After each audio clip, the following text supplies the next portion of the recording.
Muitas pessoas têm tido seus sonhos destruídos pela falta de confiança absoluta em Deus. A Bíblia está repleta de exemplos de grandes sonhos cumpridos para a glória de Deus. Encontro com a Palavra é um programa escrito pelo Dr. Dick Woodward e narrado por Pastor Edson Bruno. Ouça e descubra verdades que lhe ajudarão no seu dia a dia. Com você, Pastor Edson Bruno.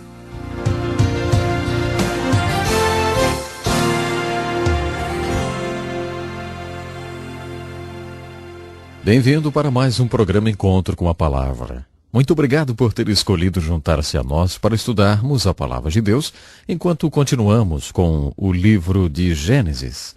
Gostaria de olhar para a terceira personagem nesse estudo encontrado no livro de Gênesis. Temos vários capítulos descrevendo o personagem Abraão, que nos fala sobre a fé. Temos muitos capítulos que descrevem Jacó, descrevendo a nossa própria crise de identidade pessoal, ou como podemos conhecer o propósito de Deus para nossas vidas e perceber que tudo que temos ou somos é por causa da graça do nosso Deus. Agora vamos para os últimos 14 capítulos do livro de Gênesis, que nos fala da história de José. José era um dos personagens mais puros das Escrituras. A maioria dos personagens tem seus pontos positivos e negativos. Cedo ou tarde, as suas características humanas aparecem e podemos dessa forma enxergar seus pontos positivos e negativos. José e Daniel parecem ser exceções dessa regra. A Bíblia não nos fala de seus pontos negativos. Parece que o nascimento de José foi um tipo de catalisador que mudou Jacó para ter um confronto com seu tio e fez com que Jacó se tornasse dono de si. Isso aconteceu quando José, filho de Jacó, nasceu. José foi o primeiro filho de Jacó nascido de Raquel, a esposa que ele tanto amava. Logo que Raquel ficou grávida de José, parece que Jacó percebeu que já estava na hora de cortar as relações com seu tio Labão. Jacó foi até Labão determinado que ele deveria receber tudo o que estava devido a ele. Labão exercia uma certa tirania sobre ele, vamos dizer assim. Porque José foi o primeiro filho de Raquel, Jacó o tratava com particularidade. José era, obviamente, o predileto de Jacó. É claro que isso causou raiva em seus irmãos que planejaram o seu assassinato. Mas, como plano alternativo, eles decidiram vendê-lo para os mercadores de escravos que desciam para o Egito. Então, através das circunstâncias que estavam além do seu controle, José encontrava-se no Egito, primeiro como escravo e depois como prisioneiro. Mas pela extraordinária circunstância providenciada por Deus, José se tornou o primeiro ministro de todo o Egito, segundo no poder depois de Faraó. José viveu uma vida extraordinária no Egito. Na cabeça de José não havia dúvidas de que Deus tinha estrategicamente planejado, colocando-o no Egito. É claro, Deus sabia pelo seu poder e sabedoria que um período de fome e escassez estava chegando. Deus sabia que essa fome poderia arrasar aquele povo especial, que era o povo escolhido de Deus. Deus estava vindo para o mundo na forma do Messias e traria salvação para o mundo através desse povo. Quando o livro de Gênesis toca na história de José, o que essa história realmente quer contar é sobre a providência de Deus, ou o seu cuidado em vista ao que viria pela frente. Essa extraordinária história de José toma 14 capítulos. Por que a Bíblia toma 14 capítulos para falar-nos dessa história? A história de um homem? Deve haver uma mensagem na história de José, não?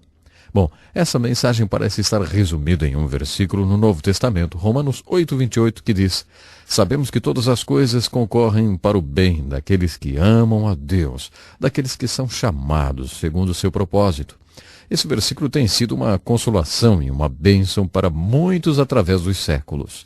Um outro meio de dizer seria: sabemos que todas as coisas acontecem nas nossas vidas e tudo está operando para o nosso bem se realmente amamos a Deus. Essa é a história de José. Um outro aspecto importante da mensagem que recebemos dessa história pode ser unido em uma só palavra: graça. Podemos ver a ilustração da graça na história de Jacó. Graça significa o auxílio e a bênção de Deus, a bênção que nós obtemos dele sem merecer. A graça é simplesmente nos dada. Jacó ilustra a graça porque ele finalmente aprendeu que ele era abençoado pela graça de Deus.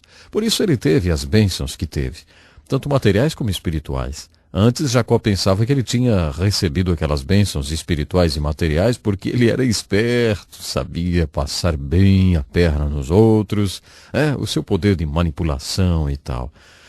Mas a maior ilustração disso podemos encontrar na história de Jacó e o seu tio Labão. Quando Labão decidiu pagar o salário de Jacó em termos de como o rebanho dava cria, eles fizeram um acordo. Eles concordaram que todos os animais malhados, manchados ou listrados que nascessem, esses animais então seriam de Jacó. Todos os outros seriam de Labão. Uma vez feito o acordo, Jacó foi ao curral, foi ao lugar onde os animais estavam dando cria e marcou as cercas. Ele pintou tudo, fez listrado, enfim, fez as cercas parecerem manchadas, malhadas. Ele acreditava que, daquela forma, os animais estariam olhando para aquelas cercas todas pintadas e manchadas. Ele acreditava que os animais nasceriam malhados também, manchados e listrados, e assim ele sairia ganhando. Ele nunca assistiu a uma aula de técnica em animais ou curso de tratamento de animais. Tudo isso era típico de Jacó. Ele acreditava que seus esquemas e enganações produziriam as bênçãos para ele. Mas Deus finalmente disse para Jacó: escuta, Jacó, tudo foi feito por minha graça e não por causa de você ou algo de que você fez. Quando Jacó se confrontou com seu irmão Esaú, vemos claramente que ele aprendeu sobre a graça porque ele disse: Deus tem me tratado muito bem. Quando eu cruzei esse rio eu não tinha nada. Deus fez de mim uma verdadeira companhia. Deus tem cuidado muito bem de mim. Na vida de Jacó, graça significa que Deus multiplicou ele. Suas esposas, seus filhos, seus serventes, a sua saúde firme, nada que ele tinha ou era um resultado de sua esperteza ou esquemas. Tudo era resultado da graça de Deus. Isto foi verdade na vida de Jacó e também é verdade em nossas vidas. José ilustra a mesma verdade, só que de outra forma. O que José ilustra é: José se encontrava em circunstâncias difíceis. Ele era um escravo.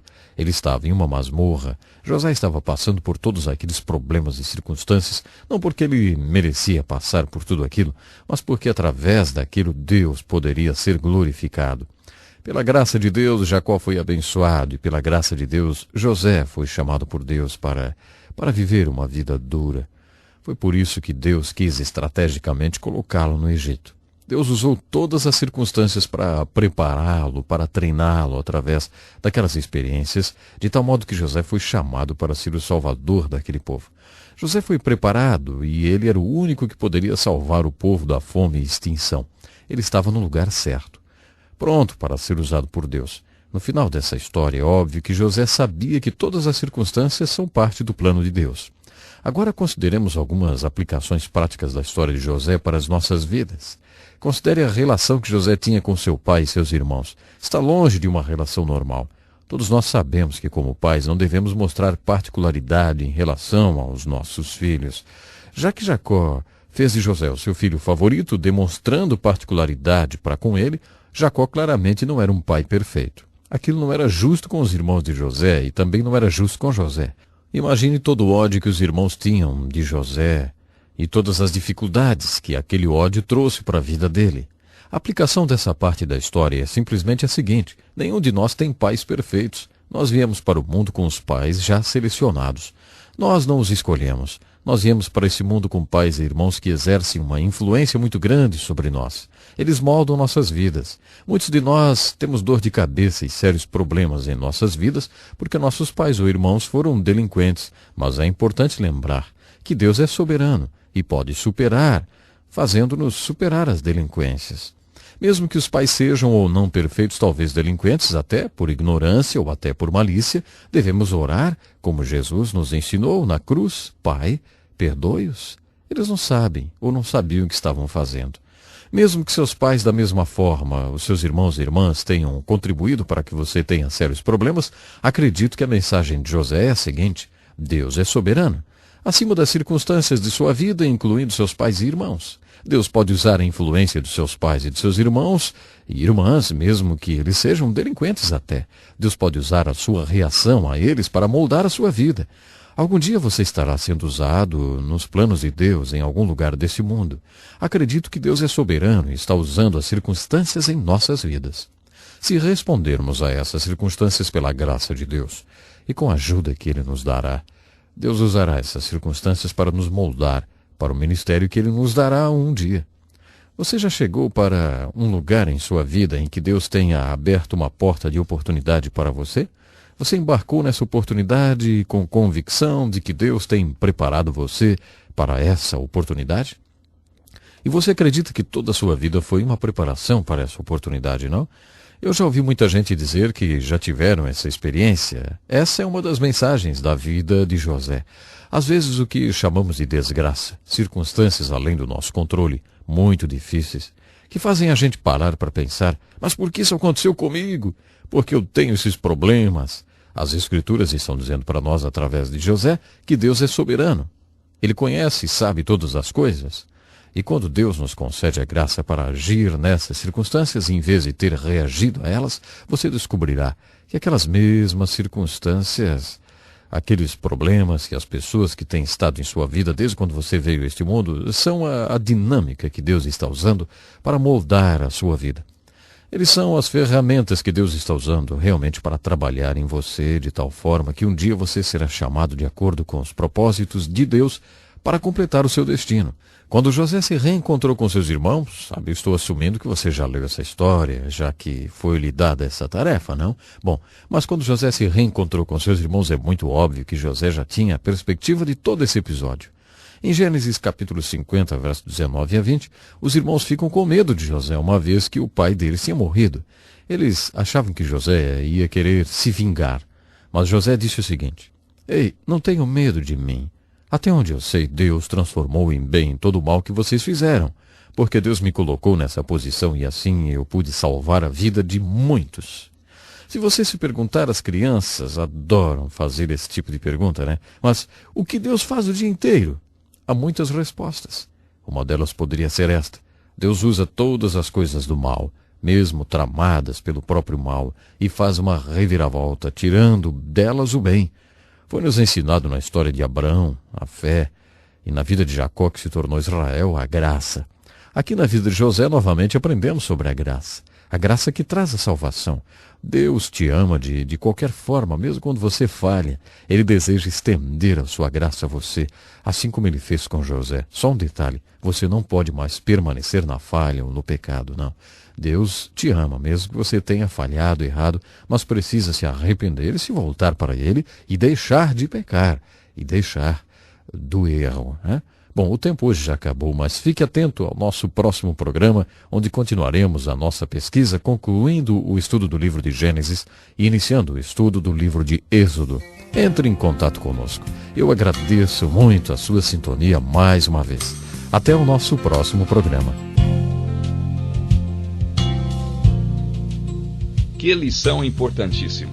Obrigado, Pastor Edson Bruno. Prezado ouvinte, coloque em prática o que você ouviu aqui. Sem dúvida, sua vida será grandemente abençoada. Este é um estudo escrito pelo Dr. Dick Woodward, na voz do Pastor Edson Bruno. Escreva-nos e solicite o material. Nosso endereço é Encontro com a Palavra, Caixa Postal 2011, CEP 89201-970, Joinville, Santa Catarina. Até o nosso próximo encontro com a Palavra.